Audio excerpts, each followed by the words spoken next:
Hey, I'm going to get started by saying I'm not really into superstition. I've always been a person to shoot down stories and ideas about the supernatural. Even now, I'm still not so sure I'm a believer.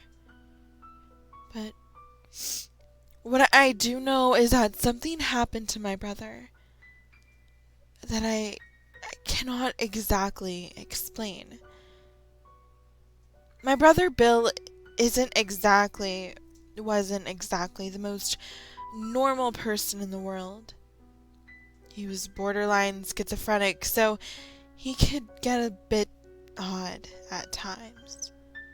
Like saying he sees weird stuff and randomly talking to himself, so my mother put him on medication.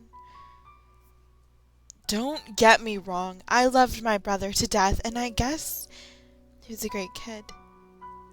He just got annoying with certain things. He was obsessed with weird stuff like dreams and meditation. The last 11 years, he kept journals religiously. What you are about to hear is the final journal entry. I have not edited, changed, or fixed anything about this entry. For personal reasons, I will leave the dates of this incident out. For the last 5 years, I've thoroughly been practicing and have become relatively good at lucid dreaming. If you're unaware as to what lucid dreaming is, it is the ability to understand when you're dreaming while you're asleep, making you become in control of your own dreaming experience. That's not important, but the point I'm trying to make is that I've become very aware as to when I'm dreaming and when I'm not. Last year and a half, I've practiced the art of chakra. A chakra is composed of about 7 centers of psychoactive energy, which you can learn to calm your body in these areas to a state where you can cause astral projection. Or in other words, have an out-of-body experience on demand. The only problem is that it's completely different from lucid dreaming, and you can screw it up really bad. Then you're in some serious trouble. I'm sure some people have seen the movie Insidious.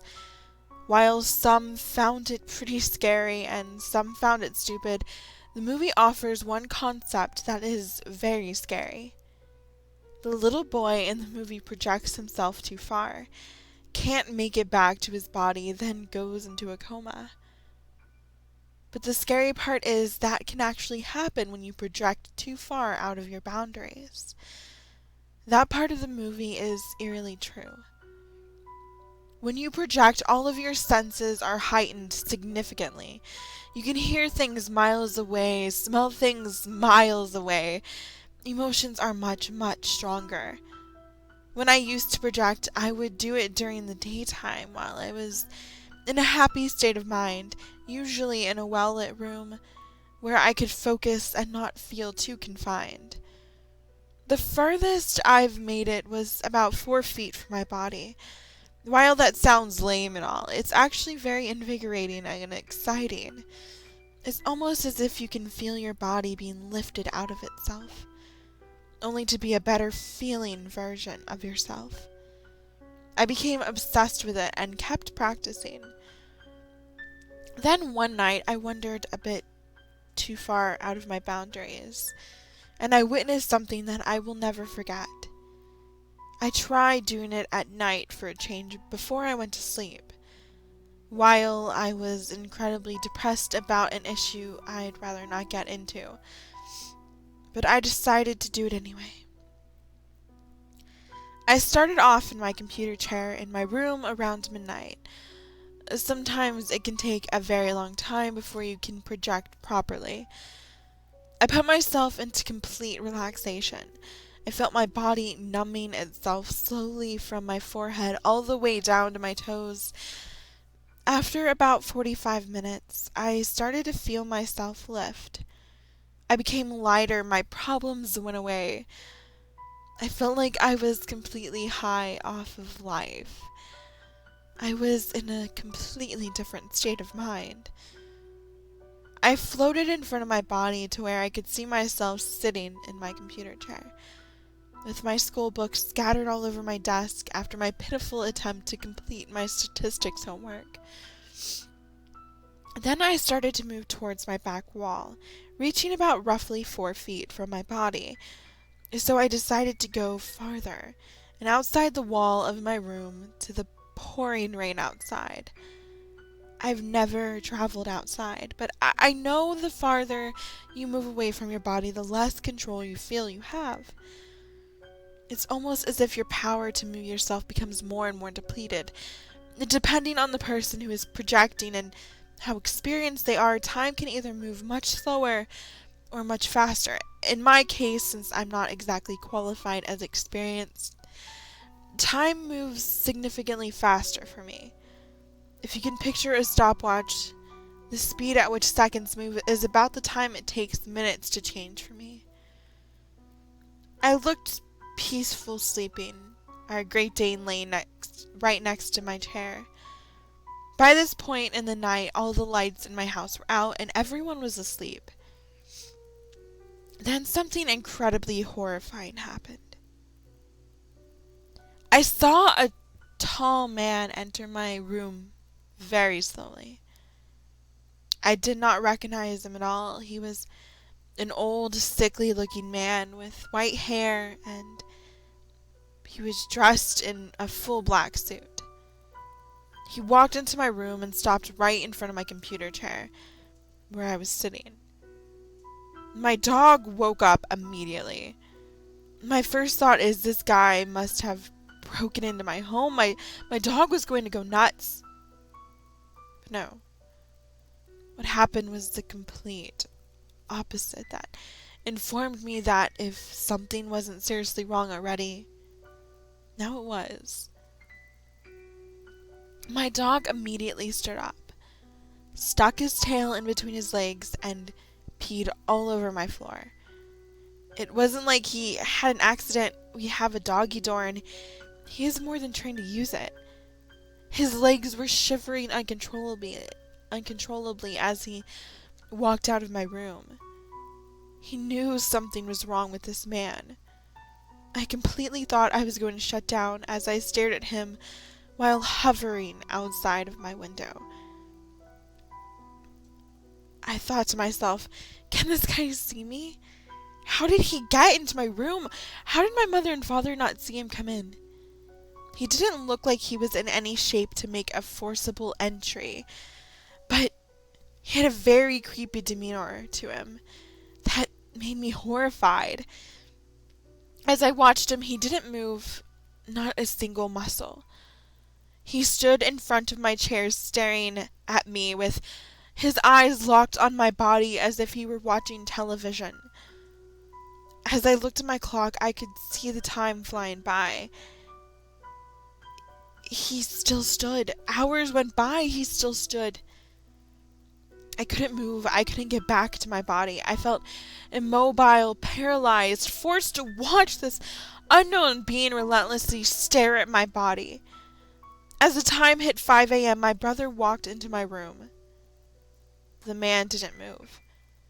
My brother walked right by the man and to my dresser where I hide my magazines. He was no more than 1 foot away from my brother, still staring at me.